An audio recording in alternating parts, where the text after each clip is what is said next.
Will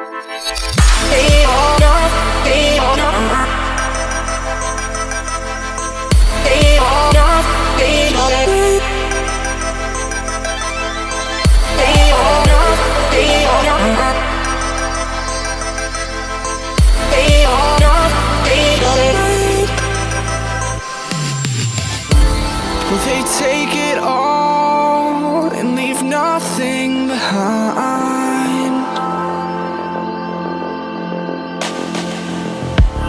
And we built it all, but they claim that they own what they find. They pretend like they're the only ones out there. They want you to give in, but you gotta learn to sing with your own voice for whoever might listen. Go on, we can't help ourselves, we're only human. We're stuck with the same melody in a different tuning. Go on, we can't help ourselves, we're only human. We're stuck. Hi, welcome back to AutoReview. My name is Patrick and today I'm presenting you the brand new 2017 Citroe Spacetourer. This one comes in a variety of different versions ranging from 4.60 m over the 4.95 which we have here up to a XL model which is 5.30 m long. You have different engine choices, all diesels from 95 horsepower to 115 to 150 and the top version which we have here, the 180 horsepower version. The smallest one having a 5-speed manual, then you have a 6-speed automatic as well available, 6-speed manual, and again this one here, the top version with a 6-speed automatic. So what do we have? The 180 horsepower top version sprints from 0 to 100 in 10.1 seconds, has a top speed of 170 kilometers an hour. Fuel consumption I had tested 8.6 liter average, which is obviously here in the mountain regions, which you can see behind me, which is a good thing. It's very comfortable to drive, super nice sitting position, and again you have a different variety of setups between 6 to 9 seats. Here we have the 9-seat variation, which I will show you as well in detail. So let me show you as usual the first row, second, third row, boot space, and then we drive. Enjoy! The Spacetourer from the first row, from the driver's position. First of all, super nice overview. I have a very clear view all around 180 degrees. Mirrors look actually small but give me a lot of information to the traffic from the back. We have an automatic dimming mirror, which is an option here, which allows you to look through all the passengers that you have in the back. Then steering wheel. This one is pretty simple, has no buttons on it. However, we have the control for the radio and the volume on the right behind the steering wheel, and the cruise control and the speed limiter on the left. And as you can see, we have shift pedals here. Show me a van that has shift pedals. I love it, and it's super fun to drive with them. Let's start with the door. We have electric mirrors left and right and electric windows in the front. We have a compartment on the top, a big one on the bottom which fits huge bottles, so 1.5 liters or 2 liter bottles, no problem whatsoever. Then on the left we have the parking sensors in the back, which is an option on this car as well as the adjustment of the front lights. Then we have 2 cup holders which are actually in the dashboard with cigarette ashtrays. Obviously you can leave them at home and just have the cup holders there.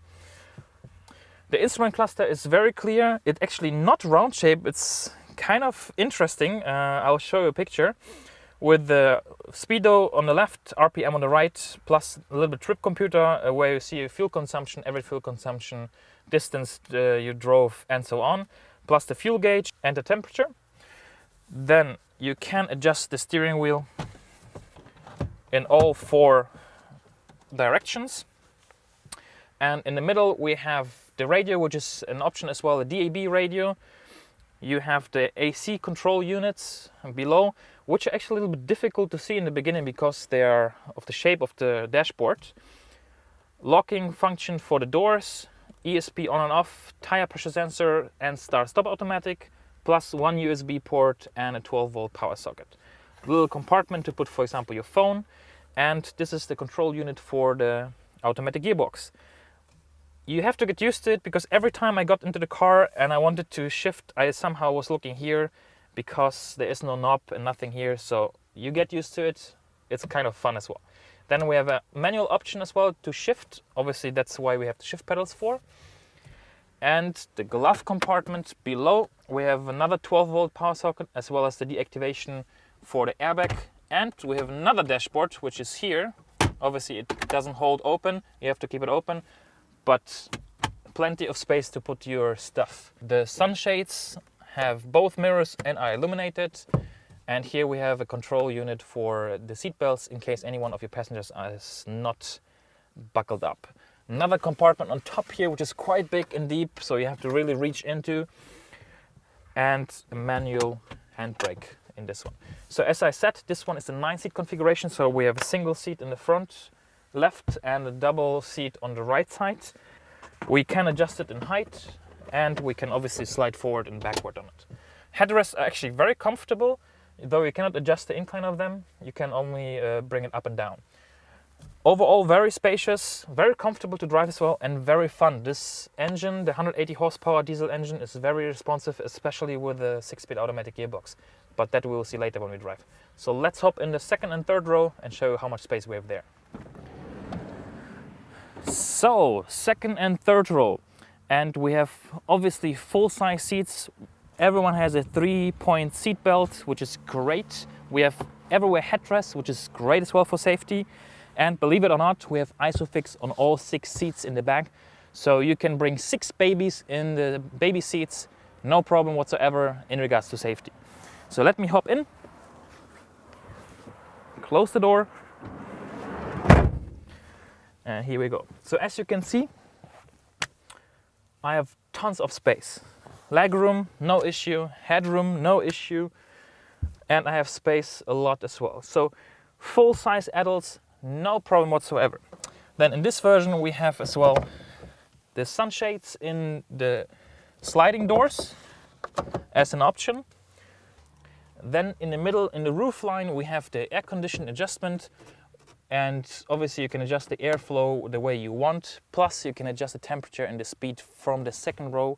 You don't have to ask the driver or one of the front passengers to adjust it for you.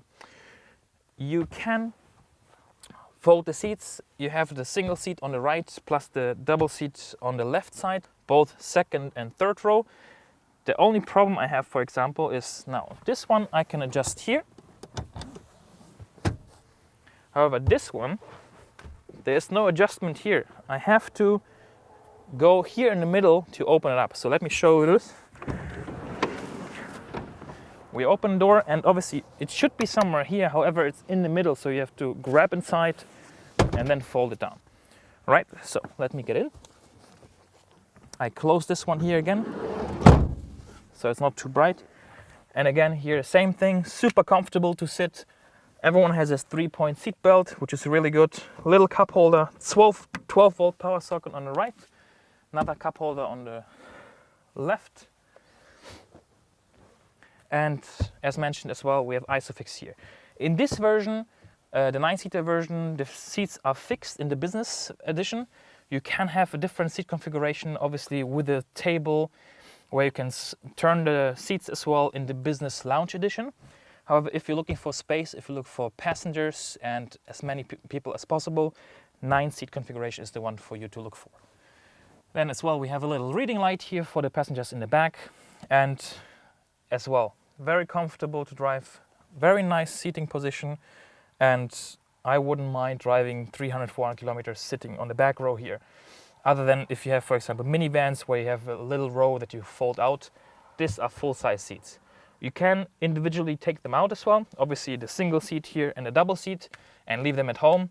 And then you have a huge cargo area in case you're moving someone's apartment. All right, so let me show you the boot and then we hit the road. Okay, so what do we see on the back side? Obviously, my favorite is red and white lights, no orange. Well done. We have the parking sensors on the bottom. Then here we have the reverse camera, which is an optional extra. However, I do recommend it with a car that is 4.60 meters to 5.30 meters long. You should have that. Then when we open the boot,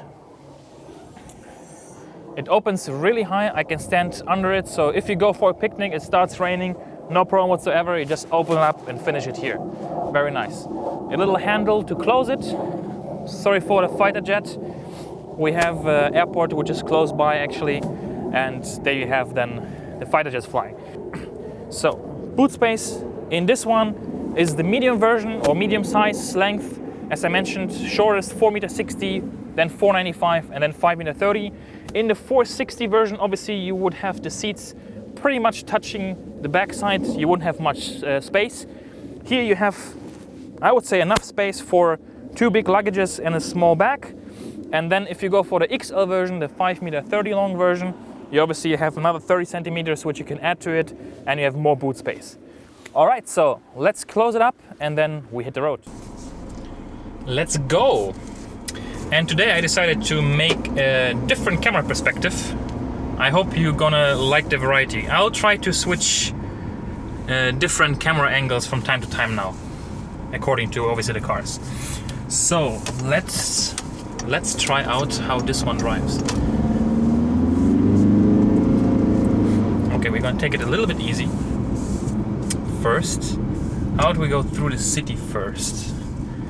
I'll show you how easy it is to drive actually.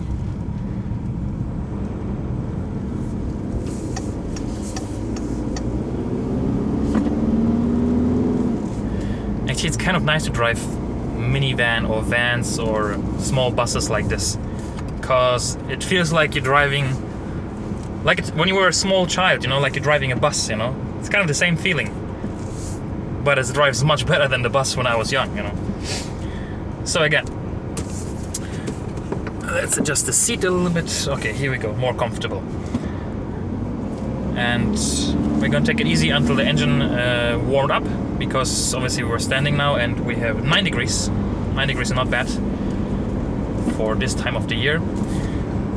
And yeah, I mean, who is this car for? Obviously this car is for someone who has either a large family, many kids, so maybe father, mother and 4 or 5 kids, plus they want some space and they go for soccer practice and they want to take the neighbor's kids with them, something like that. Or someone who is very active and needs the space, maybe in a different configuration, not a 9-seater but maybe a 6-seat configuration plus the boot space. The thing I like about the Spacetourer is that it has so many different options to set it up for whatever you need. So either you have something like this with 9 seats just for driving somewhere, which is great, or you have, as I mentioned, the configuration where you have 2 seats in the front plus 3 in the second row and no third row whatsoever. Or you do the luxury version, the business lounge edition, where you can turn the basically second row towards the third row with a little table in between, kind of you have a meeting on the go. I mean, a lot of different options. And I have to say, it's really comfortable to drive. I mean, seating position wise is very comfortable. The seats, they seem soft, but actually they're nice and firm. For me, they have very good comfort. I had no problems with my back whatsoever. Sometimes I have back issues, so I drove this car for the last 3 days and I had no issues whatsoever, to be honest. And what amazed me most was, let me actually take this one out. We don't want it to fly around and make noise.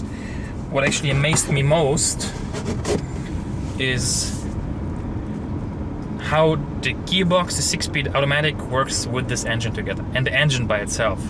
I mean, 180 horsepower at 4,000 RPM, okay, forget that. But what's most important, 400 Newton meters at 2,000 RPM. So pretty much at the start of the rev range, you have all the torque you need, and 400 Newton meters is a lot. You heard the start-stop, just worked. And I do like the looks of it as well, especially the daylight, the LED daylights, which are like in this position, and the very sleek front lights, they look amazing. Now the only thing this one doesn't have is xenon light. However, you have it as an option, and you can get quite a lot of assist systems as well, lane departure assistant, front radar, etc, etc, in the higher versions, or if you just spec it up to your needs basically. Now, Fuel consumption, I set 8.6 liters. However, this car is brand new. It doesn't have even 1,000 kilometers on the clock. So obviously that's gonna go down.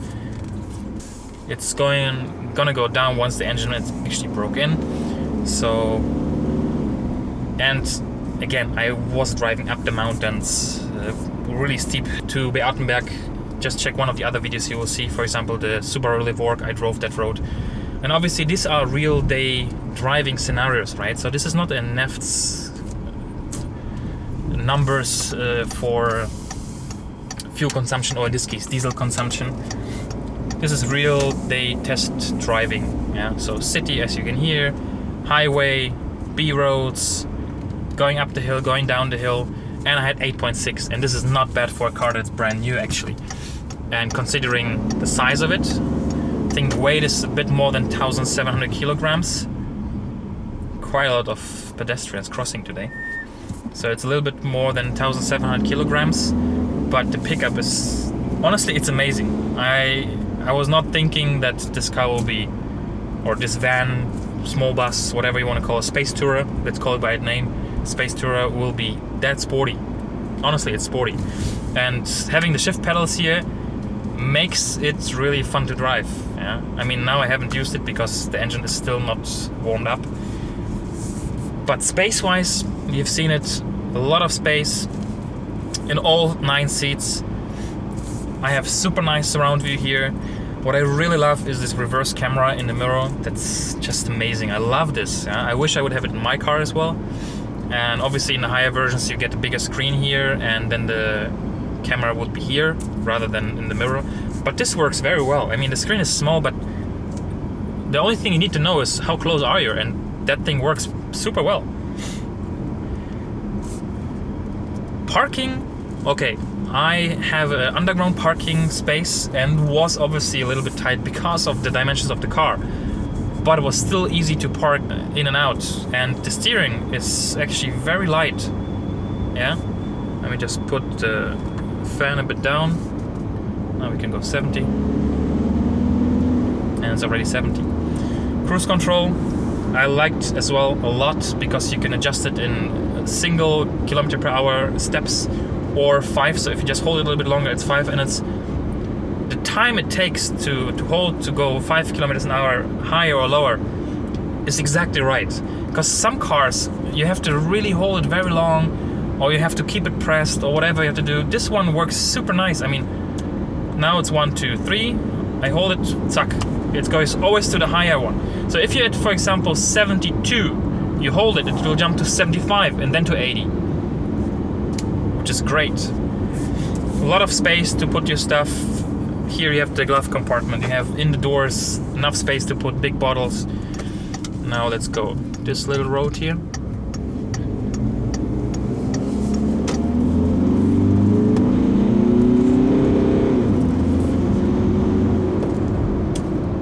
Perfect. Yeah.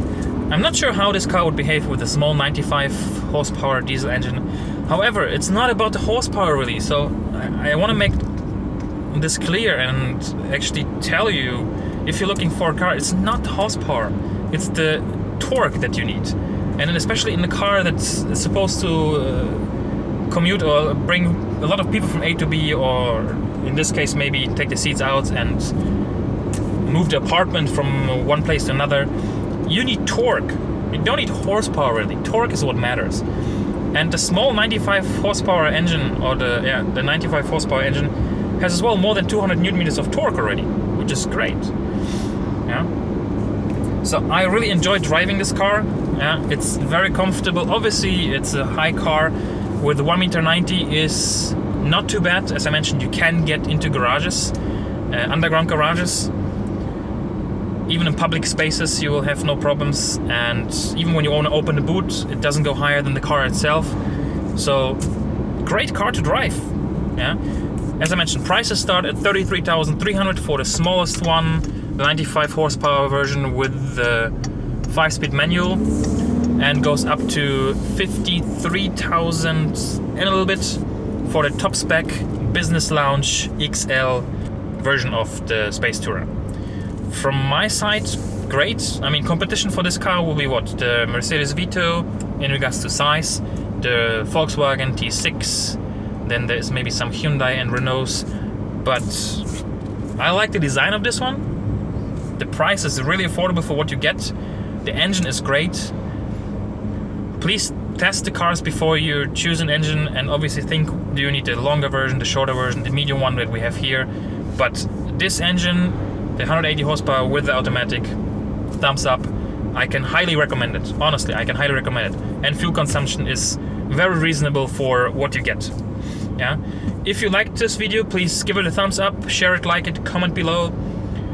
Ask any questions if you have. If you want to have more information on this car, please go to the link below to the garage, to Auto-Bettschen, who provided this car to me. So thanks a lot again to them.